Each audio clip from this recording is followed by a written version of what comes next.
नमस्कार साथियों, आप सभी का स्वागत है एजुकेशन लाइन में। दोस्तों, आज की वीडियो में हम कक्षा 5 के लिए राजस्थान बोर्ड परीक्षा जो कि 17 अप्रैल को लगने वाली है, गणित का जो पेपर होगा वो मैं आपको बताने वाला हूं। दोस्तों, वीडियो एंड तक देखना है और जितने भी प्रश्न आपके एग्ज़ाम में आने वाले हैं सारे इस वीडियो में हम हल करेंगे। अगर आपने ये पेपर पूरे अच्छे तरीके से देख लिया, अच्छे तरीके से इन प्रश्नों को हल कर लिया, तो आपकी मैथ में A+ नंबर आने से कोई नहीं रोक सकता, ये मैं गारंटी लेता हूँ। बस आपको क्या करना है, वीडियो अंत तक देखना है और पूरे प्रश्नों को अच्छे से समझना है। बाकी आपसे रिक्वेस्ट होगी, आप चैनल पे नए हैं तो प्लीज़ चैनल को सब्सक्राइब जरूर कर लेना और दोस्तों को आप ये वीडियो सेंड कर देना ताकि आपके दोस्त भी पढ़ लें। यहाँ पे देख तो सबसे पहले देखिए, आपको अब यहाँ पे जो क्वेश्चनों का मेथड है वो अल्टरनेट हो सकता है, ठीक है। वही आपको पेपर मिलेगा, पेपर में ही लिखना है, पेपर में ही आंसर करना है और वापस से जमा करा देना है। यहाँ पे देखिए, पहला क्वेश्चन जैसे कि मैं बात करूँ, रिक्त स्थानों की पूर्ति पूछा गया है। समकोण से बड़ा और सरल कोण से छोटा कोण है वो क्या कहलाता है। अब हम समझेंगे कि सरल कोण इसको बोलते हैं अपन, ठीक है। सॉरी, ये तो समकोण बोलते हैं अपन। समकोण से बड़ा, ठीक है, और सरल कोण से छोटा, ये तो होता है समकोण। और ये होता है, पूरी लाइन मैंने नीचे वाली खींची है, ये है आपका सरल कोण। और ये वाली जो लाइन है, ये ऊपर जो मैंने खींची है, मैं कलर से बता दूँ आपको, ये वाली जो लाइन खींची है मैंने, ये है आपका कौन सा कोण, समकोण। ठीक है, अच्छे से समझना। अब यहाँ पे पूछा जा रहा है कि समकोण से बड़ा, मतलब इससे बड़ा यहाँ पे हो रहा है, ठीक है, उसको अपन बोलेंगे अधिक कोण।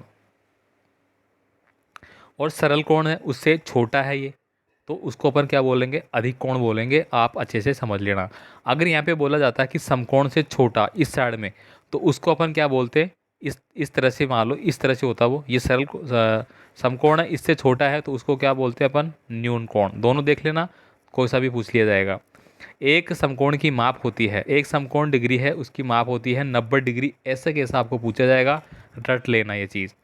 चांदी की सहायता से आपको कोण बनाने के लिए बोला जाएंगे। अब यहाँ पे देखिए, आपको कोण दिए गए हैं, ठीक है, इनको आपको मापना है चांदी की सहायता से, बताना होगा कि ये कितने डिग्री का कोण है। अभी भी मैंने बताया कि इस तरह से अगर बना हुआ है पूरा, तो वो कितना का है, 90 डिग्री का है। लेकिन देखिए, ये थोड़ा सा कम है, थोड़ा सा कम है, तो यहाँ पे इसको तो चांदी से नापना ही पड़ेगा। एग्जैक्ट में बता नहीं सकता। एग्जैक्ट अगर अपन आइडिया बात करें यहाँ पे, ठीक है, तो ये 70 के आसपास कोण मान सकते हैं अपन इसको, ठीक है। इसको अपन 120 डिग्री का कोण मान सकते हैं। और ये है आपका 180 डिग्री का सरल कोण, अभी अभी हमने बात की है। नेक्स्ट देखिए, यहाँ पे अगला क्वेश्चन है जो कि आपकी ज्ञान और समझ के आधार पे होंगे। दिए गए चित्र में छायांकित भाग का भिन्न रूप आपको लिखना है। अब ये मैंने बहुत बार आपको अच्छे से समझा रखा है। हो सकता है कि आपको इस प्रकार से पूछ लिया जाए, ये जो दिख रहा है, हो सकता है आपको गोले के रूप में पूछ लिया जाए, लेकिन आपको डरना नहीं है, मैं बता देता हूँ। गोला हो चाहे इस प्रकार से आयत हो चाहे वर्ग हो, जितने डब्बे हैं उनको गिनना है। 1 2 3 4 5 डिब्बे हैं, 5 आपको लिखना है, इसको बटे में ले लेना है। अब कितने रंगीन है, 1 2 3, 3 में लाइन खींची हुई है तो 3 ऊपर आ जाएगा, 3/5 आपका आंसर हो गया, ठीक है। अगर 6 डिब्बे हैं तो टोटल जितने भी डिब्बे हैं वो नीचे रहेंगे, जितने रंगे गए हैं, जिनमें लाइन खींची गई है, जो भी है वो ऊपर रहेंगे।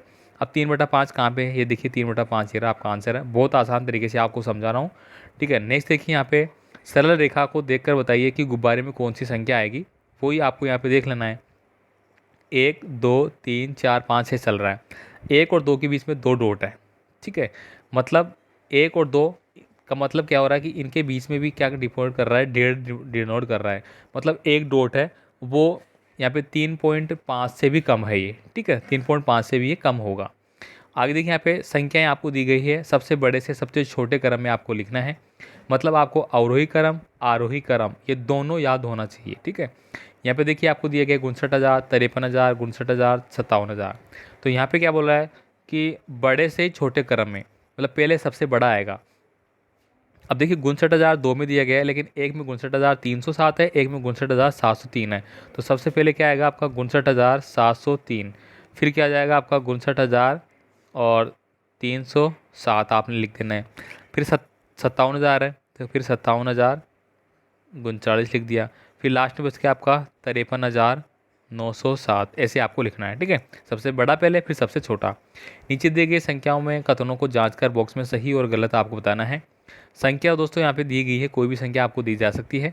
इसमें पूछा जा रहा है कि 2 का स्थानीय मान 2000 है, तो गिनेंगे अपन इकाई, दहाई, सैकड़ा, हज़ार, 10,000। तो 2000 नहीं है, तो ये गलत बात हो गई। ये 2000 का नहीं है, 20,000 के बराबर है। आगे देखिए, अंकों 1 0 3 2 4 से बनने वाली 5 अंकों की सबसे छोटी संख्या। अब सबसे छोटी संख्या की बात की गई है, तो सबसे छोटी संख्या के लिए अपन इसको 1 से ही काउंट कर लेंगे, ठीक है। या तो आप 1 से काउंट कर ले या 0 1 2 3 4 ऐसे लिख सकते हैं, लेकिन 0 तो थोड़ा क्या हो जाएगा, नेगलेक्ट हो गया ना, इसलिए अपन इसको 1 0 से स्टार्ट कर लेंगे। यहाँ पे देखिए अगली संख्या है, इसमें आपको बताना है कि ये सही है या गलत।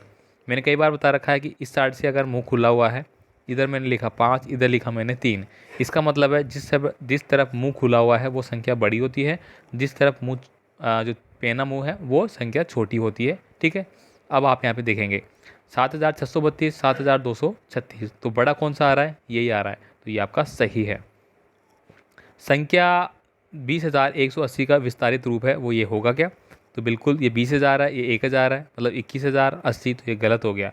हमें यहाँ पे 20,180 दिया गया है, तो 20,000 इकाई, दहाई, सैकड़ा, हज़ार, 10,000, प्लस में आपको करना है 100, फिर प्लस में करना है 80, ऐसे होता है, जबकि यहाँ पे 1000 दे दिया गया, तो ये गलत हो गया। यहाँ पे देखिए निम्नलिखित भिन्नों को तुल्य रूप में आपको लिखना है, आप आराम से लिख सकते हैं। 1/2 का मतलब क्या होता है, 0.5, ठीक है। 3/5 का है, वही आप भाग दे के देख लेंगे, 3 में अगर आप 5 का भाग देंगे, ठीक है, एक बार मैं दोबारा से बताता हूँ। 3 में अगर आप 5 का भाग देंगे, तो मैंने क्या किया, 0 पॉइंट लगाया मैंने, और 5 6 का 30 आ गया मेरा, तो क्या हो गया, 0.6 आ गया मेरा, ठीक है। ऐसे आप सबका करेंगे। यहाँ पे देखिए सक्रिय संख्याओं के बारे में पूछा जा रहा है।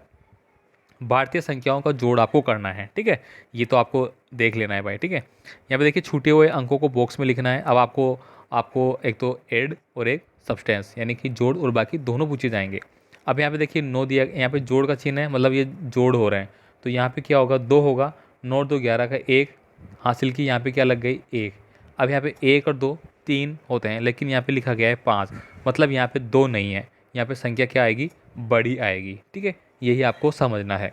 अब यहाँ पे संख्या अगर बड़ी आएगी तो कितनी आएगी, ठीक है, तो बड़ी आएगी तो देखिए 9 और यहाँ पे 1 लिखा गया है ना टोटल, उस हिसाब से आपको देखना है कि 51 मेरा टोटल बन रहा है, तो मेरी संख्याएं क्या बन सकती है, ठीक है। अब यहाँ पे दोस्तों 51 बन रहा है, तो ऊपर और नीचे यहाँ पे आपको कैलकुलेट करना होगा। यहाँ पे देखिए जोड़ने पे आपका 1 आ रहा है, मतलब इसमें कुछ ऐसी संख्या जुड़ेगी जो कि 1 रिप्रेजेंट करेगी, बाकी हासिल की लग जाएगी, ठीक है। चलिए आगे बात करता हूँ मैं। ऐसे ही दोस्तों आपको यहाँ पे देखिए जोड़ बाकी है, वो कह रहे जा रहे हैं हल करना है, ये आपको जोड़ है, ये बाकी है, ये चीज़ें आप आराम से कर लेंगे, प्रैक्टिस कर लेना इसको। सूत्र निखिलम का प्रश्न आपका 4 नंबर का आएगा, ऐसे कैसे, इसको रट लेना। मैंने पहले भी इसके लिए अलग से वीडियो बनाया था एक, ठीक है, उसमें शॉर्ट वीडियो में बता रखा है। बाकी सूत्र निखिलम का आप याद कर लेना, 4 नंबर ऐसे कैसे आ जाएंगे आपको, ठीक है। आगे देखिए हल करना है। यदि एक डिब्बे में 18 किताबें पैक की जा सकती है, तो 630 किताबों को पैक करने के लिए कितने डिब्बों की आवश्यकता होगी। अब सीधी सीधी बात है, यहाँ पे 630 आपको दिया गया है, ठीक है, 18 से आपको भाग दे देना है, तो 18 54, आपने 54 लिखा, फिर आपको काउंट करना है, तो आपका 9 बच गया और फिर 0, 18 5 90, मतलब 35 डिब्बों की ज़रूरत पड़ेगी, ठीक है। एक टैंक में 375 लीटर पानी भरा जा सकता है, तो ऐसे 26 टैंकों में कुल कितना पानी भरा जाएगा। तो देखिए एक में कितना भरा जा रहा है, 375, हमें पूछ रहा है 26 में, तो गुणा कर लो इसको, सीधी सी बात है, गुणा करने पे जो संख्याएं आएंगी वो आपका आंसर हो जाएगा। आगे बात करूँगा, यहाँ पे हिंदी इंग्लिश दोनों में आपको दिया जाएगा, ठीक है। किन्हीं निम्न के उत्तर आपको देना है। 8 के प्रथम 4 गुणज, तो 8 16, 8 का पार्ट आपको होना चाहिए, 8 1 8, 8 2 16, 8 3 24, 8 चौक 32, 8 5 40। यहाँ पे 4 पूछे गए हैं, 1 2 3 4, तो ये नहीं करना, 4 ही लिखना है। 12 के प्रथम 4 गुणज, तो 12 लिख लेंगे, 12 1 12, 12 2 24, 12 3 36, 12 चौक 48, ठीक है। ऐसे आपको 8 और 12 का सबसे छोटा गुणज क्या होगा, जिसमें 8 का भी भाग जाता है और 12 का भाग जाता है, ठीक है, तो वो हो जाएगा आपका 24। 24 में देखिए 8 या 24 और 12 दूना 24, दोनों का भाग जा रहा है ना, तो ये आपका आंसर हो गया। अब यहाँ पे माप की समझ के क्वेश्चन हो गए। माप के समझ में एक सही 1/2 किलोग्राम कितने ग्राम के बराबर होगा, मतलब ये 1 किलो और फिर आधा किलो है, तो 1 किलो में 1000 ग्राम होंगे, आधा किलो में 500 ग्राम होंगे, तो ये कितना हो गया, 1500 ग्राम हो गया, ठीक है। 600 ग्राम किलोग्राम में 0.6 किलोग्राम आपका बन जाएगा। यहाँ पे देखिए 8 मीटर में कितने सेंटीमीटर हो गए, 1 मीटर में 100 होते हैं, तो 8 में 800 को गुणा कर दो तो 800 बन जाएंगे, ठीक है। 3000 मीटर में कितने किलोमीटर होंगे, तो 3 किलोमीटर बन जाएंगे आपके, क्योंकि 1000 में 1 किलोमीटर बनता है आपका, ठीक है। यहाँ पे देखिए सत्य सत्य वही आ गया आपके घड़ी वाले ये सब, ठीक है। इसके बाद देखिए यहाँ पे ये आपको एक लिस्ट दी जाएगी और इस लिस्ट के हिसाब से आपको पूरे काउंट करना है, गुणा भाग जोड़ सब करना होगा और एक क्या करना होगा, सारणी बनानी होगी जिसमें कि सामानों को आपको इंगित करना है। ठीक है, ये हो गया यहाँ पे। ये देखिए ये सारणी है वो आपको तैयार करनी होगी। इसके बाद देखिए यहाँ पे आपको कुछ सूत्र पूछे जाएंगे जो आपको याद होना चाहिए, उस पर आपको प्रश्न भी पूछा जा सकता है। आयत पी क्यू आर एस का परिमाप क्या होगा? तो आयत का परिमाप होता है 2 प्लस लंबाई प्लस चौड़ाई, ये आपका सूत्र होता है। ऐसे कैसे आपको लिखना है। एक वर्ग ए बी सी डी का परिमाप कितना होगा? एक आपको वर्ग बनाना है इस प्रकार से। ठीक है, ये आपने वर्ग बना लिया। ठीक है, वर्ग की चारों भुजाएं बराबर होती है, ये ध्यान रखना। ठीक है, ए बी सी और डी, इसका परिमाप पूछा गया है। तो वर्ग का परिमाप क्या होता है?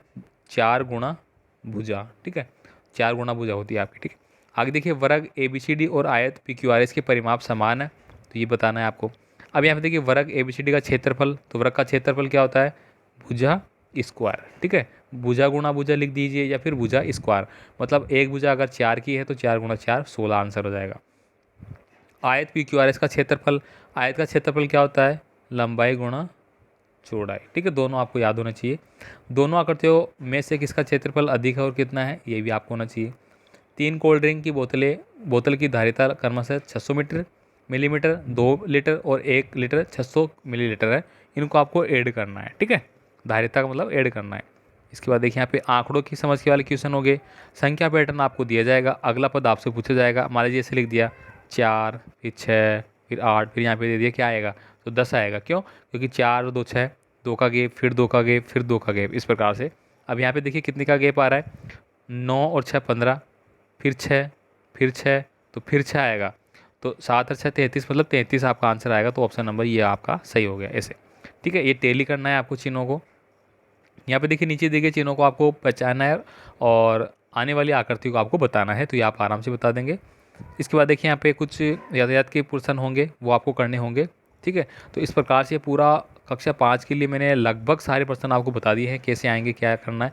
अगर आपने ये पेपर अच्छे से याद कर लिया तो आपकी A+ बढ़ने से कोई नहीं रोक पाएगा। आपके 90+ नंबर आएंगे मैथ में, ये गारंटी देता हूँ मैं। ठीक है, 90 तो आ ही नहीं सकते, परसेंटेज होएंगी। ठीक है, क्योंकि 80 नंबर का पेपर होगा, 80 से 90 तो हो ही नहीं सकते, लेकिन मैंने परसेंटेज के लिए बोल रहा हूँ। ठीक है, परसेंटेज आपकी अच्छी बनेगी। मिलते हैं अगले वीडियो में, जो कि आपका EVS का होगा। इंग्लिश का मैंने बता दिया है, हिंदी का मैंने बता दिया है और आज मैथ का बता दिया। उसके बाद हम पर्यावरण और बाकी संस्कृत वाले जो छात्र होंगे उनके लिए संस्कृत का भी बता देंगे। ठीक है, धन्यवाद।